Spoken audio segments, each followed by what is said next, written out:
שלום לכולם, איזה כיף. ברוכים הבאים לסיפור 555, שרשרת צו 8, התעוררות.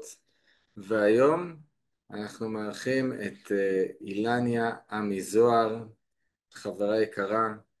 אילניה במשך 30 שנה חיה חיים סטנדרטיים. היא הייתה מהנדסת אלקטרוניקה בהייטק עם משפחה וילדים ומשכנתה.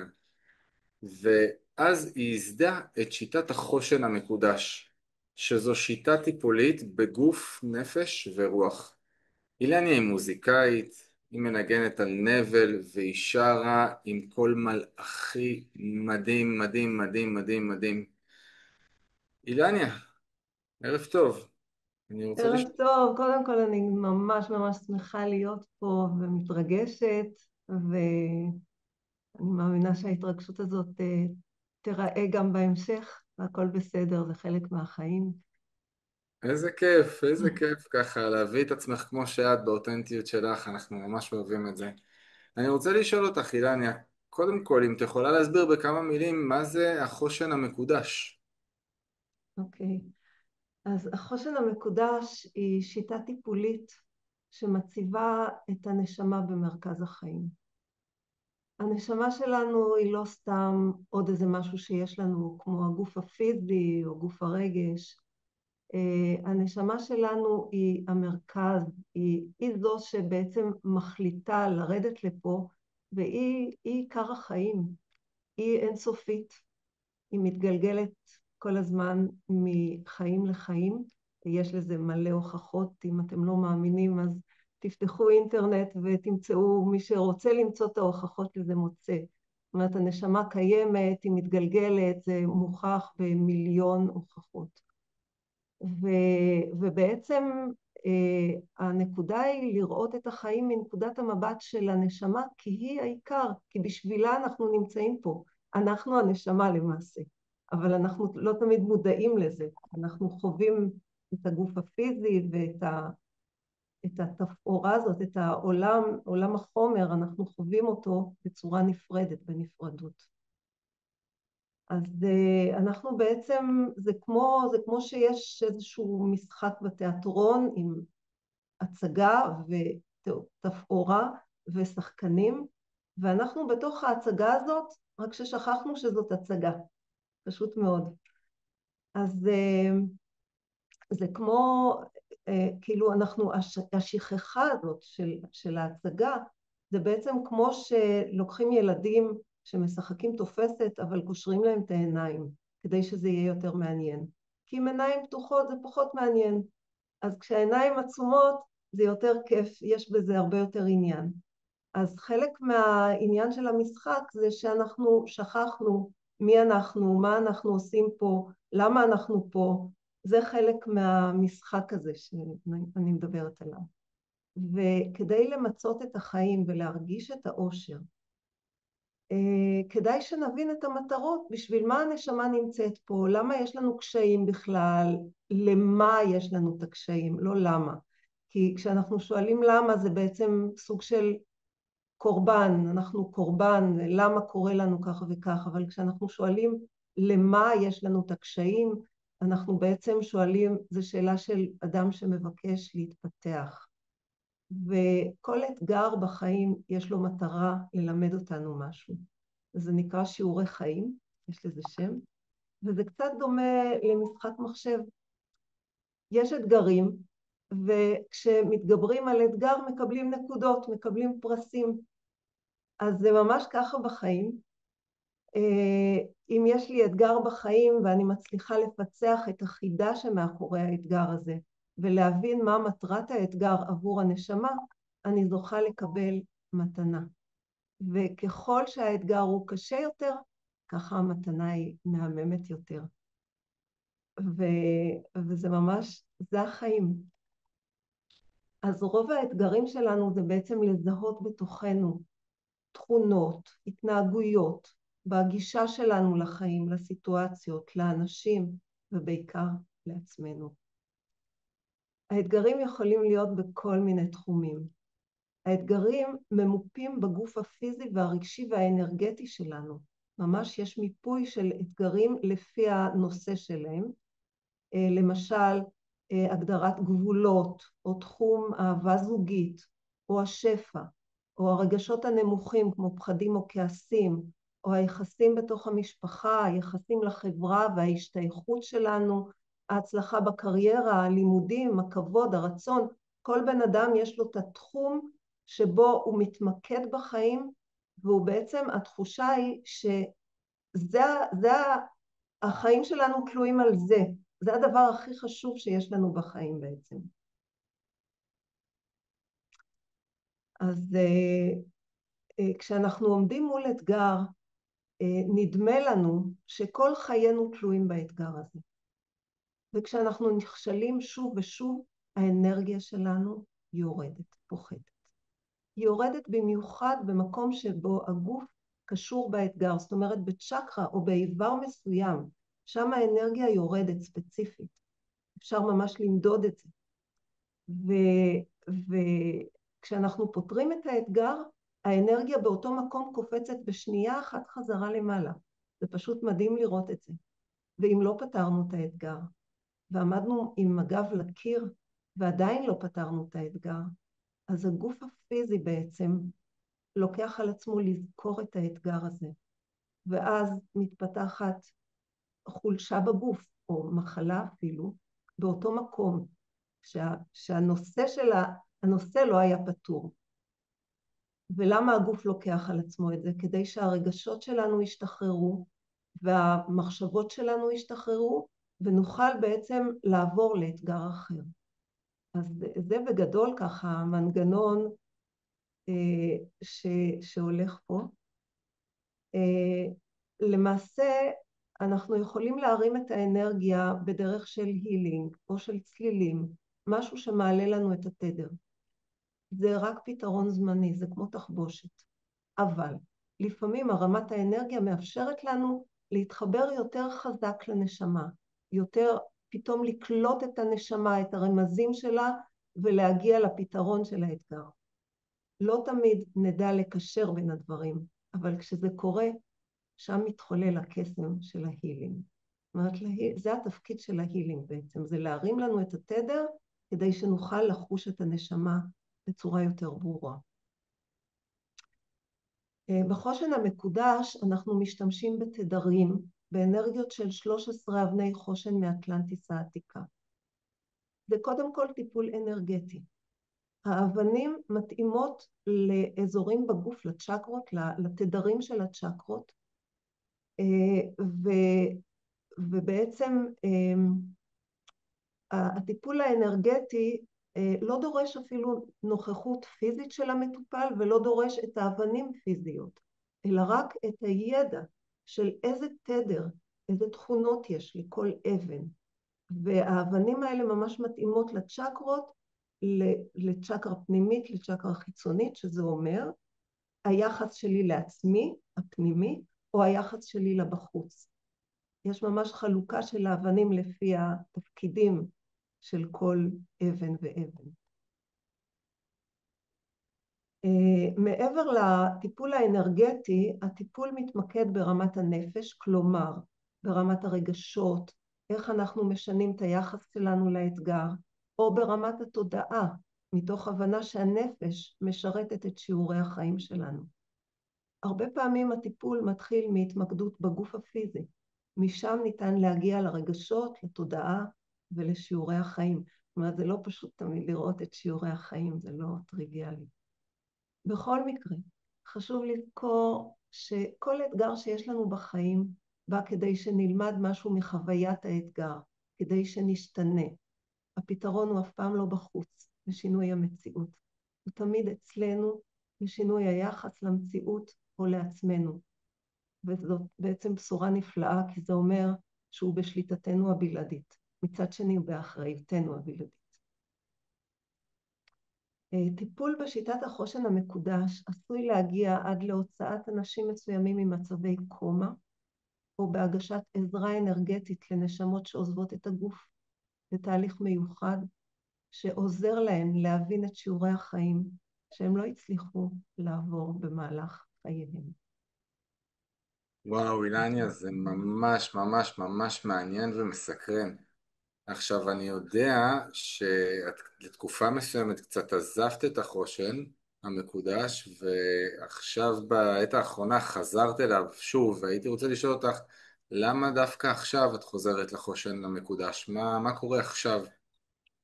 עכשיו, מה שאנחנו רואים בשטח זה יותר ויותר אנשים שלא מבינים למה החיים הם כאלו, הם לא מבינים את הקושי, ועכשיו זה הכי קריטי בעולם. זה גם קריטי גם בשביל האנשים עצמם וגם בשביל המטפלים, ש, שיבינו איך להראות לאנשים להסתכל על המציאות אחרת. וזה פשוט כרגע קריטי. זה מחזיר אותי, המציאות מחזירה אותי לחושן בכוח, ביותר כוח, ביותר עוצמה. אם כך, מזל שהמציאות היא כמו שהיא כרגע, כי זה באמת מתנה נפלאה שאת מביאה, ואני הייתי שמח לשאול אותך, איך קורית ההתקשרות עם הנשמות? האם כל אחד יכול לטפל בחושן המקודש? כל אחד יכול לעשות את זה? קודם כל כן, כל אחד יכול. באופן ראשוני, הילדים מגיעים לעולם החומר, מחוברים ומבינים את הנשמה באופן ישיר ולא לא מילולי. ולאט לאט הם מאבדים את היכולת הזאת, הם שוכחים אותה, ואז התקשורת עם הנשמה שלנו מצטמצמת לשפה של כן ולא. כן, אנחנו בכיוון הנכון, וזוהי תחושת האושר. ולא, אנחנו לא בכיוון הרצוי, ואז אנחנו מקבלים כאפות מהחיים. זה בעצם הדרך שבה הנשמה יכולה לדבר איתנו. הנשמה שולטת בחיים, דרך הרצונות שיש לנו, דרך הורמונים, ממש כמו שליחים בתוך הגוף, ודרך אנרגיות. בשלב יותר מאוחר אנחנו יכולים לפתח תקשורת עם נשמות, ממש כמו תקשור. כל אחד יכול לפתח את היכולת הזאת. זה חוש שישי, שאנחנו מאבדים אותו כי יש לנו חושים אחרים שהם יותר חזקים, אנחנו לא משתמשים בחוש השישי, אבל כל אחד יכול לפתח את החוש הזה.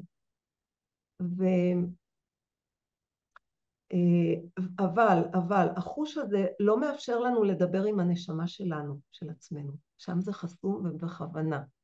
זה הקטע של ההסתר בעצם בעולם שלנו. אנחנו כן יכולים לדבר באופן מילולי עם נשמות אחרות של אחרים. אוקיי? זה אנחנו כן יכולים, בגלל זה הרבה פעמים אנחנו נעזרים במטפלים, שהם בעצם הגורם המתווך בינינו לבין הנשמה שלנו, בצורה כזאת או אחרת. התקשורת עם נשמות אחרות נעשה בתוך הלב, ממש כמו תקשור. אני יכולה לשאול נשמה משהו באופן מילולי, ופשוט להרגיש את התשובה.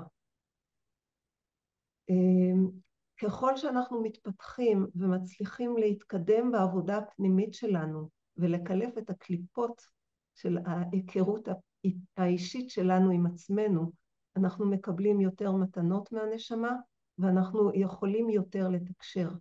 זה חלק מהמחסומים שבעצם חוסמים אותנו מהתקשור הזה. ולדוגמה, אצלי הקול שלי נפתח כתוצאה מפתיחה לרוחניות. הקול הזה שאתה מדבר עליו, כשאני שרה, זה כל חלק המדהים הזה. מהרוחניות שלי. זה לא היה קודם.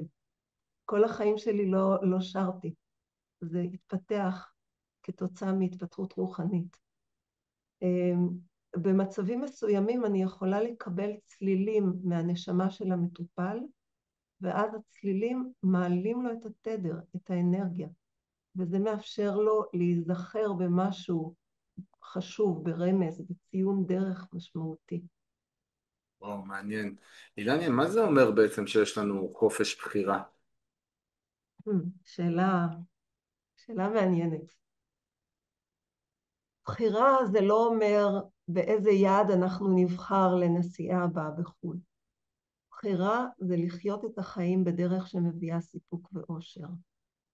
אבל יש הרבה דרכים להגיע לזה. בכל מקרה, חופש הבחירה היא התנהלות בתוך התודעה שלנו. זה לא קשור למה שקורה לנו בחיים באופן ישיר.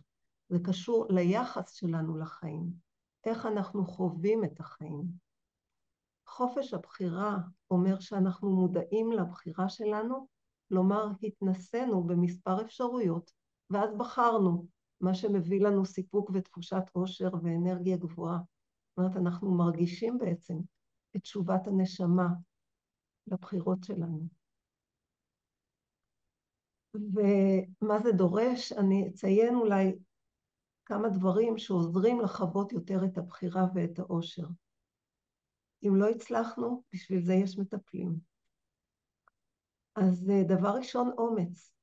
לנסות דברים חדשים, להסכים לצאת להרפתקאות מושכלות, לא סתם הרפתקאות, ולדעת לשחרר את מה שיש לנו, אם ברמת החומר, אם ברמת הסטטוס החברתי והכבוד, לשחרר את הדאגה, מה יחשבו עלינו, וגם לשחרר את מה אנחנו, כאילו לסמוך על היקום שיביא לנו את מה שצריך, זה גם סוג של שחרור.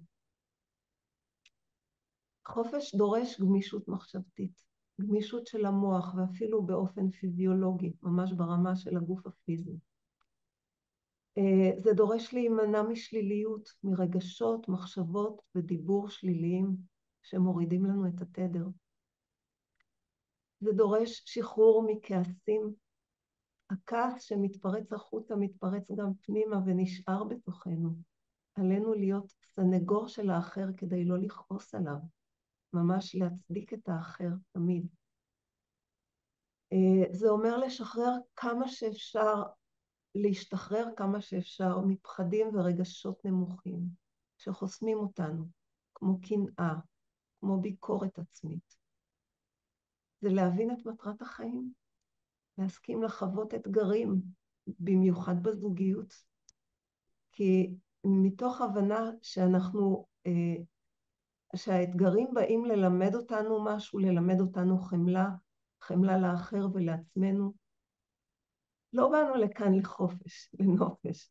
יש רגעים של הנאה ויש רגעים אחרים של קושי, וזה בסדר לחוות קושי, במיוחד בזוגיות, כי אחת ממטרות הזוגיות היא שיקופים.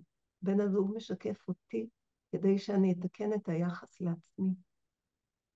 אנחנו נוטים לפחד מהקושי ולהתרחק ממנו, ואז הנשמה מעצימה אותו. זה לא מתוך רוע, זה כדי לנער אותנו. כי כשאנחנו עם הגב לקיר, אז אנחנו מוכנים להשתנות. חופש אומר שינוי מהרגלים לא רצויים שמורידים לנו את התדר, שחרור מדחיינות. הדחיינות גורמת לנו לבריחת אנרגיות. כל פעם שאנחנו רואים את ערימת הכביסה, האנרגיה שלנו יורדת, כי אנחנו נזכרים בדחיינות של עצמנו.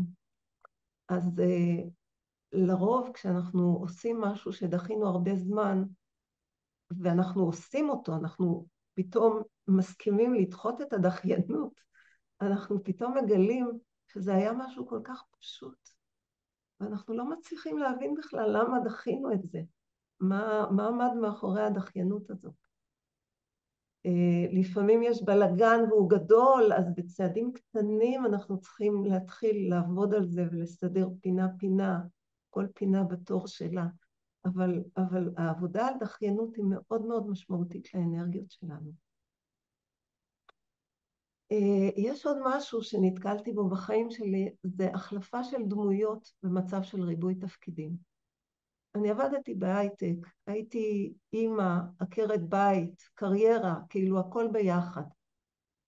וזה לדעת להגיע הביתה מהעבודה, ורגע לפני שאני נכנסת הביתה, לעשות איזשהו סוויץ' בראש, שאוקיי, עכשיו אני כבר לא מהנדסת, עכשיו אני אימא. והסוויץ' הזה גורם לי להיות מרוכזת באימהות ולא בעבודה, ובטח שלא בשניהם. כי כשאני מרוכזת בשניהם, האנרגיה מתפזרת. היקום בעצם לא מבין מה אני, ואז האנרגיה שלי פשוט נופלת מהדבר הזה. ולכן לדעת להחליף תפקידים זה משהו שמתבקש בחיים האלו, והוא מאוד חשוב לאנרגיה שלנו. לחפש להיות תמיד בנתינה, מניסיון, קודם כל אנחנו מקבלים הרבה יותר ממה שאנחנו נותנים, ואין דבר כזה נתינה ללא קבלה. זה לדעת קודם כל שאין דבר כזה נתינה ללא קבלה, וזה מעלה לנו את התדר ומביא לנו תחושה של עושר וסיפוק. אז אם ניסינו דרך חדשה, זה בסדר אם היא לא נכונה לנו, אבל לרוב ובמקרה הטוב יצאנו נזכרים, אז לא לפחד לשנות את הדרך. אני רואה לפעמים אנשים שמחפשים את הייעוד שלהם. ייעוד אינו גורל. ייעוד יכול להיות מטרה משתנה, ומטרת הנשמה היא שיעורי החיים, וניתן ללמוד אותם גם כעקרת בית, בכל מקרה ובכל מצב. הנשמה לא מוותרת על השיעורים בשום מקרה, ואף אחד לא מגדיר לנו מה הייעוד שלנו. אנחנו אלו שסוללים אליו את הדרך. וואו, אילניה, איזה מעניינת את, אני יכול להקשיב לך שעות, ממש. אני רוצה לשאול אותך, ממש מעניין אותי, את מדברת כל כך הרבה על הנשמה. מה לדעתך מטרות הנשמה? הנשמה הגיעה לפה כדי ללמוד מתוך חוויית ההיפרדות. אוקיי? חוויית ההיפרדות היא לא באמת, כאילו זה חוויה, כן? אבל ההיפרדות עצמה לא באמת קיימת, אנחנו כולנו אחד. ו, ואפילו מוות אינה פרידה, אלא אשליה של מוות. אז לא מדובר בללמוד כידע, כידע אוניברסיטאי, אלא להתנסות בשיעורי החיים. זה מה שהנשמה באה ללמוד. והרבה פעמים זה קורה מתוך כאב, אין מה לעשות. ומה שמעניין זה אולי מה הנשמה לוקחת איתה כשהיא עוזבת את הגוף. אנחנו יכולים ללמוד הרבה מחוויית סף המוות. שם הנשמה עולה ללא גוף, רואה מלמעלה את הגוף, למרות שאין לה עיניים ואין פעילות מוחית. היא פשוט מרגישה אור ואהבה אינסופיים שעוטפים אותה, אבל היא גם רואה את החיים שלה ומבינה אותם. והיא לא יכולה לקחת איתה לא את מה ששייך לעולם החומר כמובן, לא את הגוף ולא את כל מה שהיא אספה במשך החיים. היא לא לוקחת איתה רגשות שליליים, כי הרגשות השליליים מאבדים ממשמעותם ברגע שמבינים שכל מה שאנחנו עושים אחד לשני הוסכם מראש בין הנשמות, ושהכל אחד. היא כן לוקחת איתה אנרגיות של רגשות חיוביים, של אהבה, של שמחה, של חמלה. כלומר, עלינו להרבות בהם כל... מזה הנשמה צומחת, הלב שלנו שמתרחב זה הצמיחה של הנשמה בעצם. היא לוקחת איתה את הלימוד שנחווה משיעורי החיים שלה, לימוד תודעתי. היא מבינה בהבזק מה היו הטעויות שלה. כלומר, הנשמה לוקחת איתה חלק מהאנרגיות שהיו לנו בגוף. את החלק הגבוה של הנפש, שזה אנרגיות, ואת החלק בתודעה שהיא למדה משיעורי החיים. יכול להיות שהיא לוקחת עוד דברים, זה הדברים שאני יודעת שהיא בטוח לוקחת איתה. בחושן המקודש אני מלמדת מה נכון לעשות מול נשמות. מתי נשמה מוכנה לקבל אנרגיית חושן ומתי לא. כיצד לפנות אליהן, לגשת אליהן, לשוחח איתן. כיצד לעזור להן ברגע עזיבת הגוף. עזרה אנרגטית עם אנרגיית החושן מאפשרת להן לאסוף רסיסי נשמה שהתפזרו כתוצאה מטעויות שהיא עשתה, ולהבין טוב יותר את שיעורי החיים שהיו לה. זאת עזרה מאוד מאוד משמעותית בשביל הנשמה. אילניה, איזה טיפים לאושר, או בכלל לכל מה שאת מדברת פה עבור הנשמה, יש לך עבור הצופים שלנו? מה את יכולה ככה, אפילו דברים פרקטיים שהם יכולים לעשות? הייתי ממליצה קודם כל להטעין את עצמכם כל בוקר באנרגיות. בכל דרך שיש מלא מלא שיטות ודרכים. אני מלמדת דרך אחת, יש ממש מלא. אתם מוזמנים לבחון מה אתם הכי שונאים לעשות בפעולות היומיומיות. נסו למצוא לעצמכם סיבות למה ואיך ניתן ליהנות מכך. לדוגמה, פעם שנאתי לשטוף כלים. החלטתי יום אחד שאני אוהבת את זה, שלשטוף כלים זה כיף, פשוט החלטתי את זה. ואז אמרתי, רגע, מה כיף בזה? אוקיי, כיף בזה שהידיים עם המים, כיף בזה לראות שהסבון מנקה את הלכלוך מהצלחות. יש בזה המון כיף אם אנחנו מסתכלים על זה בצורה כיפית. זאת אומרת, כל דבר שאנחנו שונאים, אנחנו יכולים להפוך אותו לכיף, זה קליק בתודעה שלנו, וזאת בחירה. נסו לגלות מתי אתם כועסים על עצמכם. תכניסו לשם חמלה וחיוך פנימי, כאילו שזה היה החבר שכועס על עצמו. מה הייתם מייעצים לו? גם זאת בחירה חופשית. תאתרו את כל האנשים שעליהם אתם כועסים, לכל אחד כזה יש תפקיד בהתפתחות שלכם. מצאו מה כל אחד משקף על היחס שלכם לעצמכם. אל תוותרו על השלב הזה. מסתתרת מאחורי כל אדם כזה מתנה עבורכם. כשהצלחתם לראות את האחר בחמלה, כשאתם לומדים לסלוח באמת, הלב מתרחב, זו תחושה נהדרת. התייחסו לחייכם כמו לסרט שמוקרן על מסך החיים. בדקו מה ניתן ללמוד מכל קושי שמגיע לחיים. לכל קושי יש את הסיבה הטובה שלו.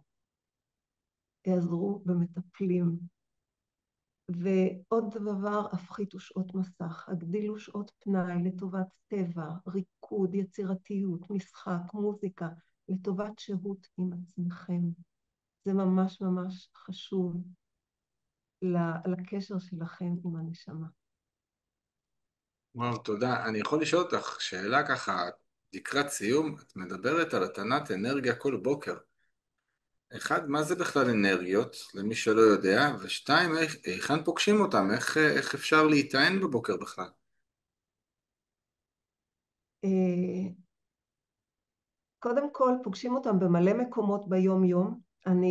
אני חושבת שאין לנו זמן כרגע להאריך בנושא הזה, אבל אפשר לפגוש אותן במלא מקומות, ובאמת זה משהו ללמוד איך אנחנו מתאינים את עצמנו.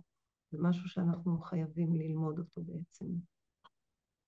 יש לך איזה טיפ, ככה, לפני שאנחנו מסיימים, מישהו שלא מבין כלום באנרגיות, איך הוא יכול לפגוש את האנרגיות שלו או להיטען?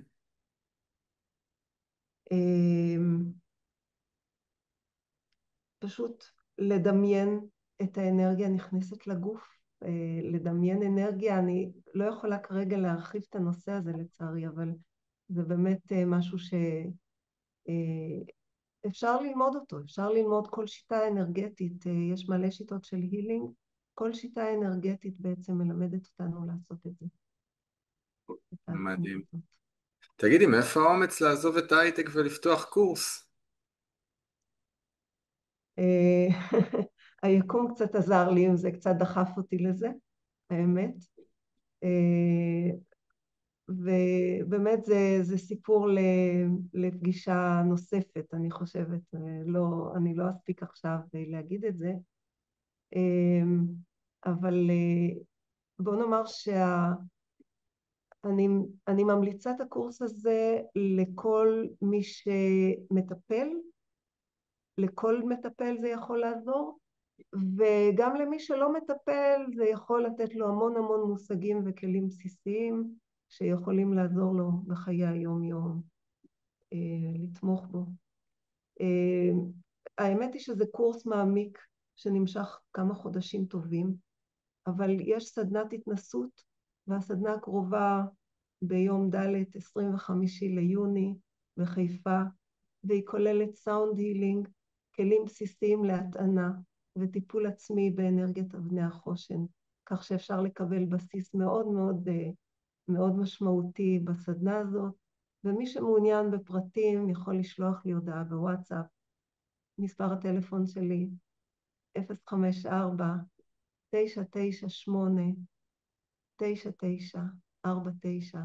ואשמח לעזור לכם.